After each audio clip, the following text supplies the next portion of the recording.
Hello, students. So, already we have been talking about hemodynamic disorders. So, um, now I'll be talking about embolism. So, I think you know that what are all the factors which lead to embolism. Okay. So, now what picture do you see here? This is the emboli, and you see here that's a normal blood flow and the blood clot formation. And that, suppose there is a big blood clot here. Okay. Because of the flow of the blood, there is a force which shears this, and part of it gets dislodged. So now you have to learn about the definition of the embolus because it is often asked by the examiners when they come. And if you get it as a big question also, you may have to answer this. So an embolus is a detached intravascular solid, liquid or gaseous mass that is carried by blood to a site distant from its point of origin. So an embolus is a detached. Each word is important here. Detached, and it is intravascular. It can be solid, liquid or gaseous, and it is carried by the blood to a site distant from its point of origin. So here you see the thrombosis, and this is the blood vessel, and this is the thrombus, embolus. Part of it is getting detached, and this goes and either it can block or it can go to some other site. So what are all the types of emboli? This is an expected question, and it can be an intravascular origin or extravascular origin. Intravascular origin, thromboembolism. It can be aseptic or septic. So aseptic is also known as a bland embolus. Extravascular, it is coming from outside the vessel. So it can be solid, liquid, or gaseous. Solid can be cancer cells, clumps of bacteria, parasites, and ova, foreign bodies like bullets, fragments of tissues. Liquid can be amniotic fluid, fat, and the gaseous can be air and nitrogen. So this is just a picturative slide of all the emboli. Fat cells, the sickle cells, amniotic fluid, the tumor cells, trophoblastic material, the bacteria or fungi, hydatids, foreign material, and air or carbon dioxide. So what are the types of emboli based on the location? Venous, arterial, and lymphatic. What are the potential complications? They can go into infarction or emboli lodge anywhere in the vasculature. So clinical outcomes depend on the emboli lodging in the pulmonary or systemic circulation. So whether they're lodged in the pulmonary, so pulmonary embolus or systemic circulation. So now this here you see a picture, the embolus from the systemic veins on the right side of the heart. It lodges in the pulmonary artery or its branches, causing pulmonary embolism. Just have a look. Yeah, it is going and lodging there in the pulmonary artery or its branches. Next will be the embolus from the pulmonary vein, that is from the left side of the heart. You can see the marker there or the aorta, and they lodge in the systemic arteries. This is known as systemic embolism. And just see how it is going and lodging. Embolus from the veins which form branches of portal vein lodge in the liver. You can see now. They go and lodge in the liver, right? Okay. What is a paradoxical embolus? This can come as a short questions or a very short. So an embolus that arises in the venous circulation but enters arterial side or vice versa. So what an embolus which arises in the venous circulation has to stay in the venous circulation, but it goes to the arterial, or an embolus which arises in the arterial side goes to the venous. So that is why it is known as a paradoxical embolus. So it can be AV communication through a patent foramen ovale or atrial or ventricular septal defect or atrioventricular shunts. What is a retrograde embolus? Retrograde is something going back. Okay. Embolus travels reverse to the usual flow of blood or lymph due to blockage of the vessel. There is blockage somewhere here. So instead of going forward, it comes back. So the renal vein tumor emboli may spread to the veins of the spermatic cord, vulva, or vagina when the tumor cells block the inferior vena cava. Okay.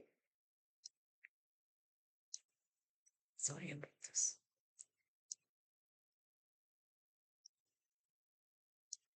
Yeah.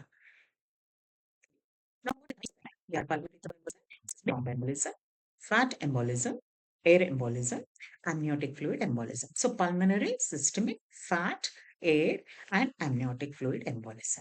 So pulmonary embolism. This is the lung. Yes, it is distressed. There is an embolus coming and lodging in the pulmonary circulation. So, pulmonary thromboembolism incidence is 20 to 25 per 1 lakh hospitalized patients, and most serious form of thromboembolic disease. More than 95% of venous emboli originate from the deep leg vein thrombi, and less commonly in pelvic veins in right side of the heart.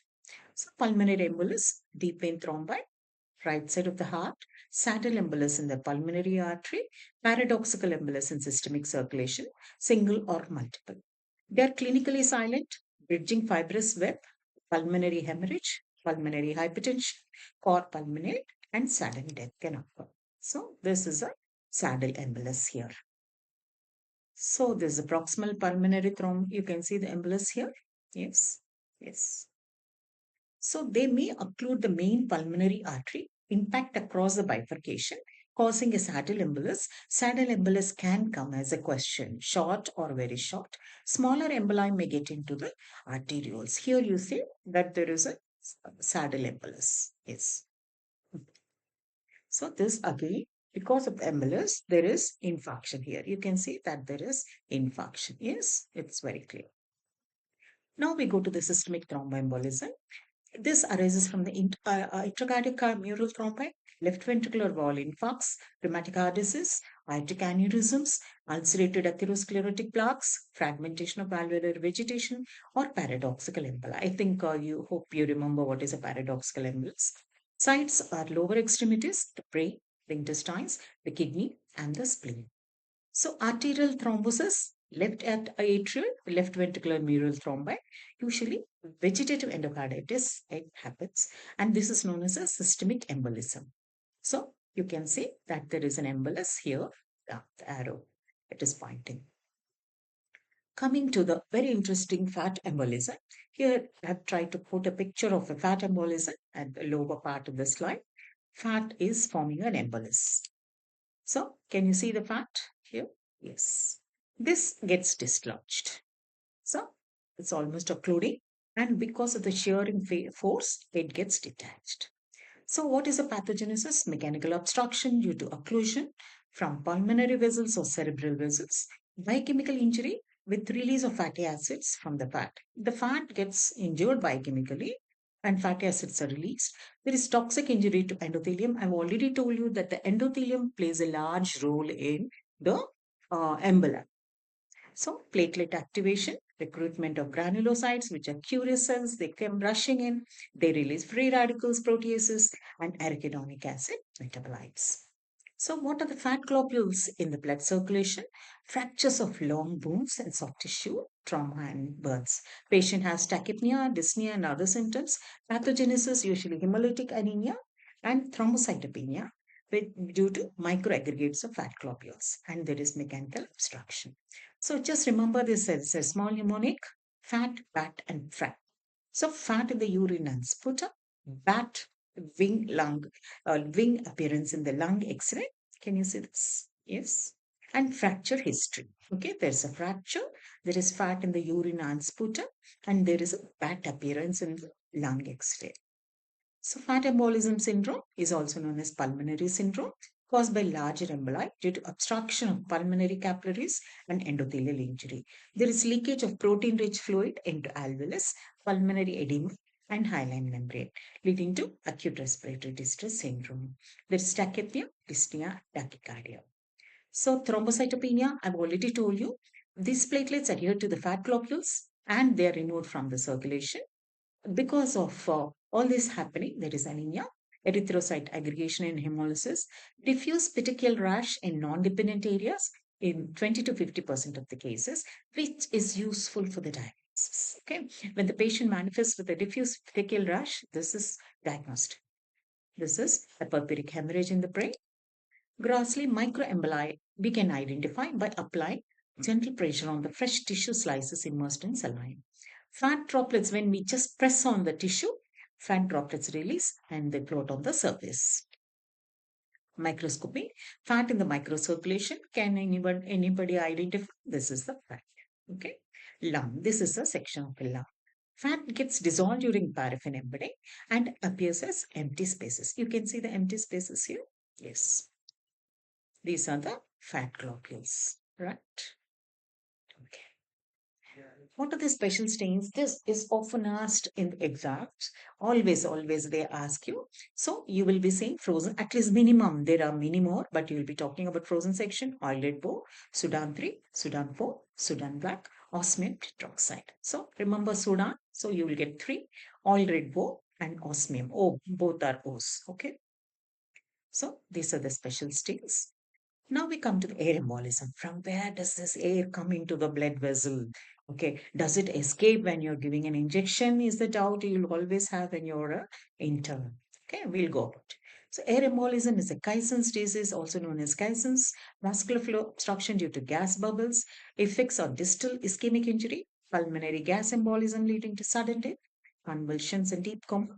And during obstetric procedures, some of the students may become obstetricians in future after you do your post graduation. So be careful about this complication. Pneumothorax with the ruptured vessels, lung or chest wall injury, in usually in a trauma. And during IV infusion, just remember this is very important. But still, you have to infuse more than 100 cc. So it is not at all a complication that you should not be scared about. Okay. So, an injection of 2 to 3 ml of air into the cerebral circulation can be fatal. We are not going into the cerebral circulation as interns. And zero point 0.5 to 1 ml of air into the pulmonary vein can cause a cardiac arrest. So, let us be careful about these complications and be careful while we are handling the patients. So, what is decompression sickness? Individuals exposed to sudden changes in atmospheric pressure, usually deep sea divers, they just go and without resting or stopping somewhere, they just go down. So, increased amount of gas, which is nitrogen, dissolves in the blood and tissues. Sudden decompression results in nitrogen gas bubbles coming out and forming gas emboli. This leads to Kaysen's disease, which is a chronic form where ischemic necrosis of skeletal muscle occurs. This is a very dangerous complication. Okay. So, Kaysen's is chronic form, persistent of gas emboli in skeletal system, leading to multiple foci of ischemic necrosis. Common sites are heads of the femur, tibia, and humerus. So, what are the effects? Rapid formation of gas bubbles within the skeletal muscles, supporting tissues and about the joints. Just look at how much pain he's going through. So, you remember bends, chokes, and staggers. Sometimes PG exam, PG entrance, you may get this point. So, bending, the patient doubles up and arches his back due to pain. That is known as bends. And in lungs, edema, hemorrhage, focal atelectasis or emphysema leads to respiratory distress, which is known as chokes, and occlusion of cerebral vessels may lead to vertigo, which is staggers. So here you can see it is not an obese patient.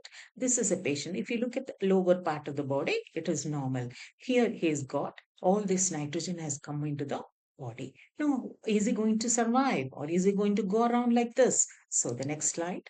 There is a treatment where the individual is put in a compression chamber, pressures can be raised, and then bring about slow decompression so that all the nitrogen which has gone into the body will escape out.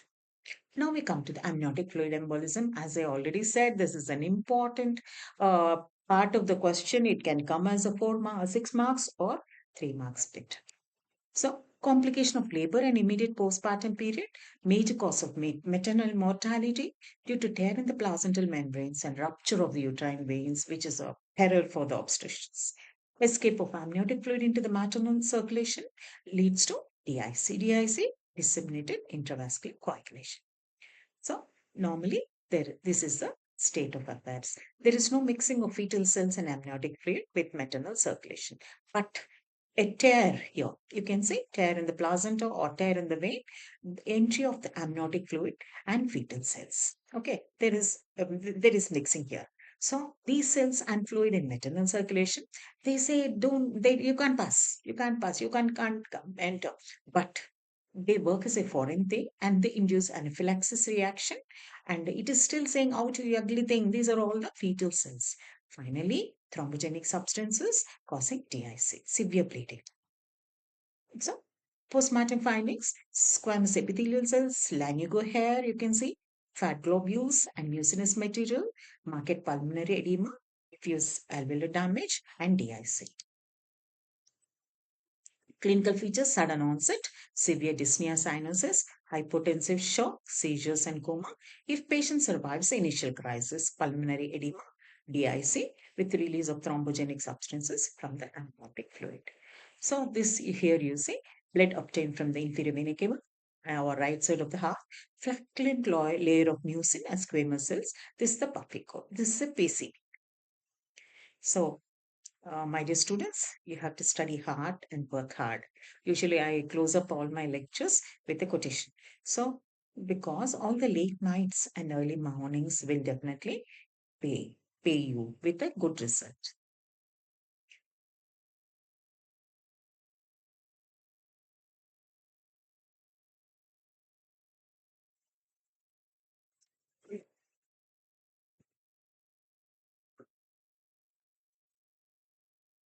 Sorry, sorry, thank you.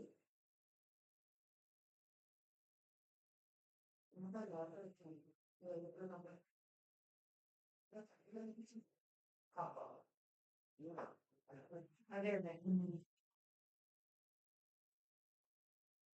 ఎట్లా ఇప్పుడు ఇట్లా కాదు ఏం చేద్దాం అది record అవుతుంది ఇంకా So, my dear students, so next class will be infarction, which is again an important thing. What I suggest is you have to read up. Each class, as soon as I finish the class, go home or go to the hostels and try to read up. And so that you will be online with me and you can remember better when I take your class. Stop. Good.